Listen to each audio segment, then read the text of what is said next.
Natalie. Natalie Flores is our early childhood lead teacher, the 3 to 6 classroom, and she's been working at Hawthorne since August of 2012, so 8.5 years. Very exciting. So glad that you're part of our school, and we have been through a lot together. Yes. And pandemic ice storm is just the icing. So I have some questions that came up during that survey recently, and I'm going to pose them to you and let you give parents some support. Okay. All right. So the first question is, we're going to do a similar, a variation on the question that Daisy did. So a younger child, let's use a 2-year-old, is being aggressive with their older sibling. So maybe a 5-year-old. Okay. So the 2-year-old is pounding on them, basically underfoot all the time, scribbling on their paper if they're drawing. How would you respond? In the moment, responding would be pretty firm, and that's not okay. I would put myself physically in between, if possible, in between the children. And if the older child is okay, physically okay, just annoyed and beat up a little bit, I would talk directly to the younger child saying simply and firmly, that's not okay, that hurts. And then I would, help them to resolve their conflict. And then I would make a safe space for both of them to work near each other without being on each other.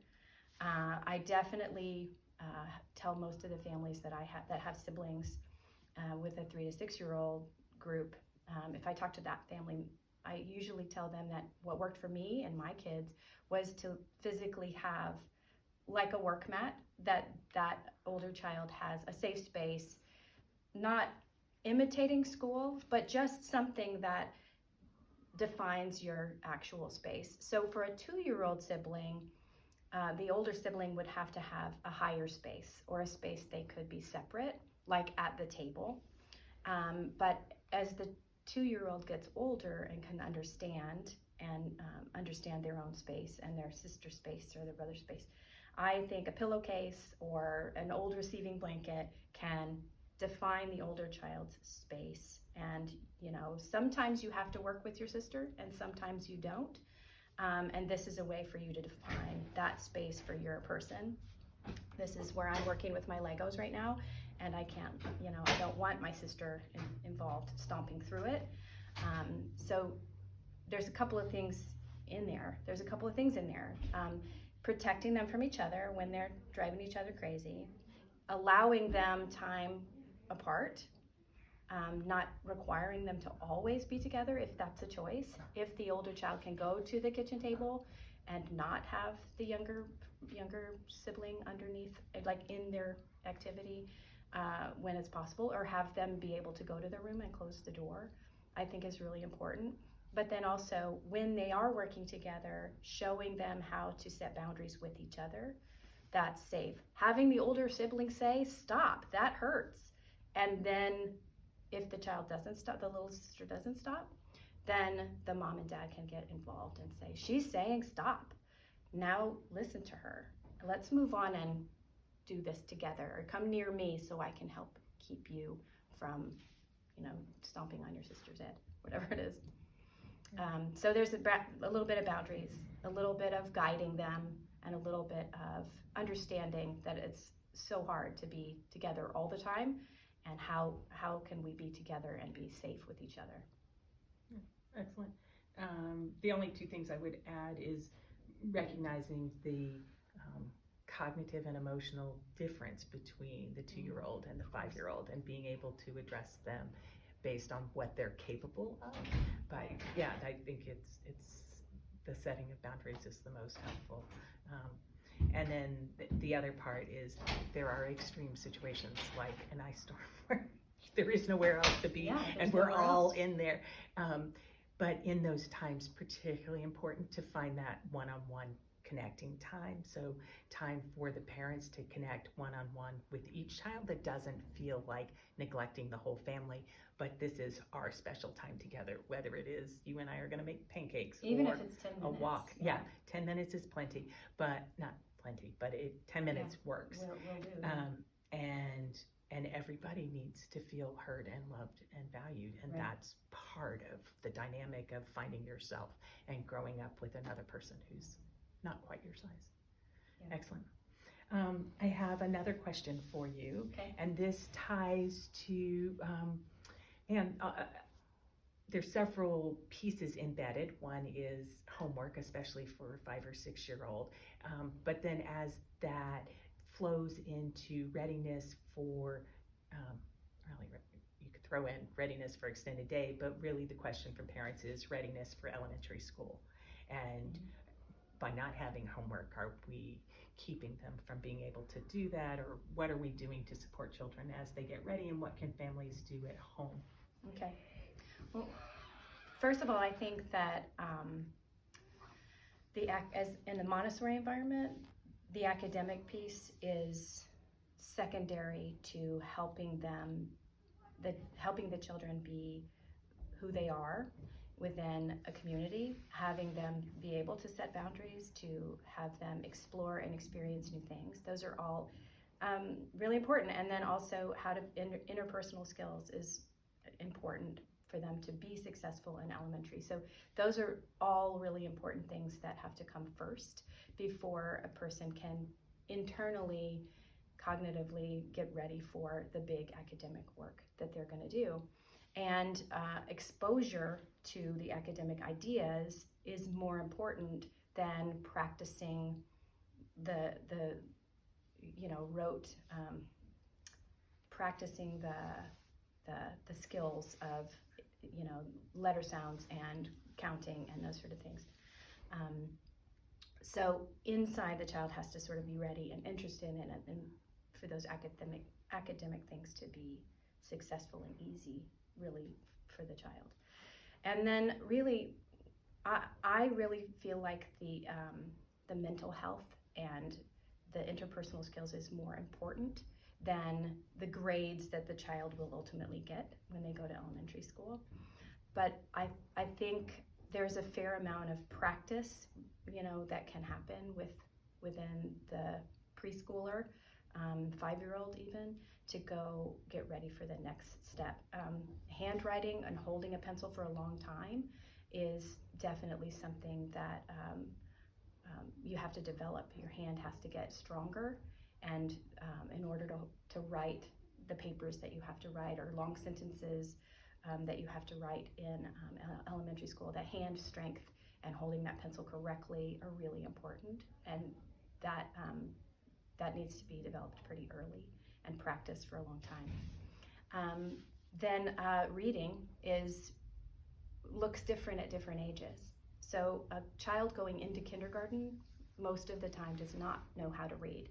They might know many of the letter sounds, and that's enough. And they're hearing how words work in our sentences as we're talking with them.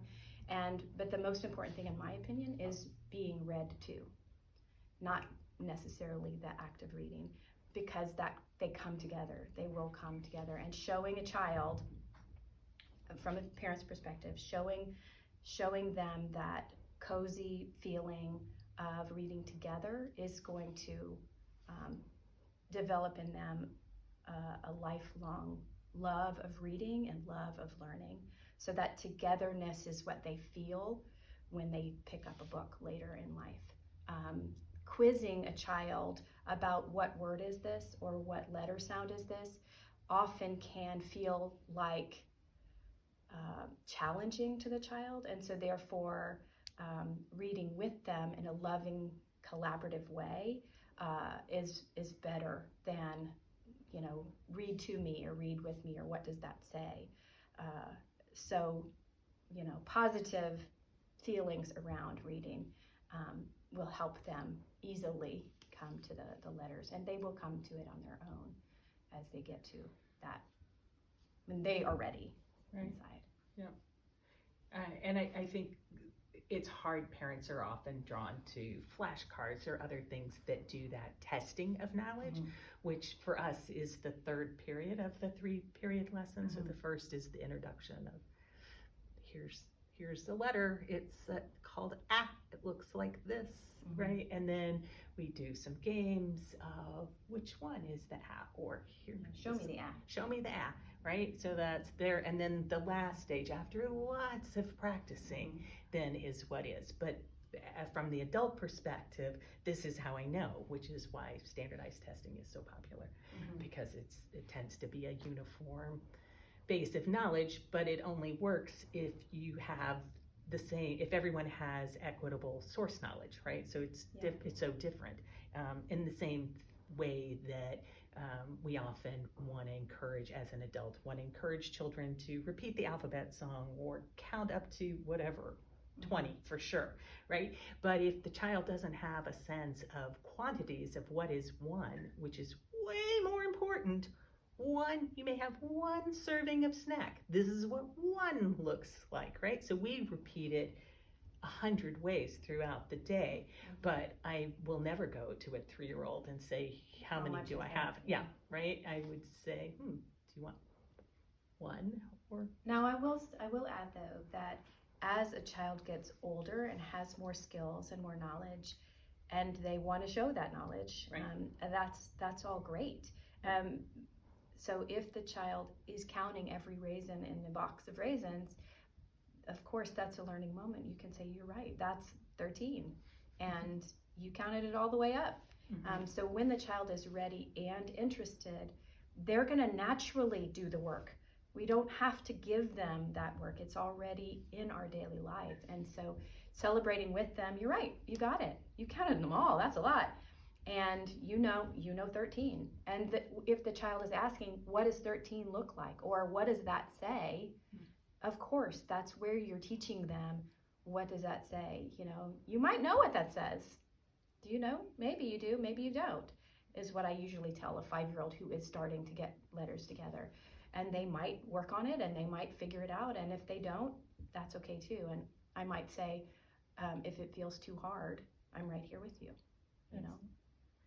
And I think that is really the core of what you've been trying to say of as they prepare for the next step of life, whatever that is, elementary school, and so many milestones to come, just be there with them and watch your child and support them as they go. But you don't really have to do anything. No. The learning's going to happen, right? Whether you're teaching them or not, or whether they miss a week of school, which is so unfortunate. But they're not going to stop learning. Right. Excellent. Thank you. Is there anything else you'd like to share with parents? No, I just know that this is a really hard time. Trying to balance work and having your kids there all the time is very demanding, and we know how hard it is for you, and we want to be there for your children. Excellent. Thank you so much, Natalie. Have a fun day.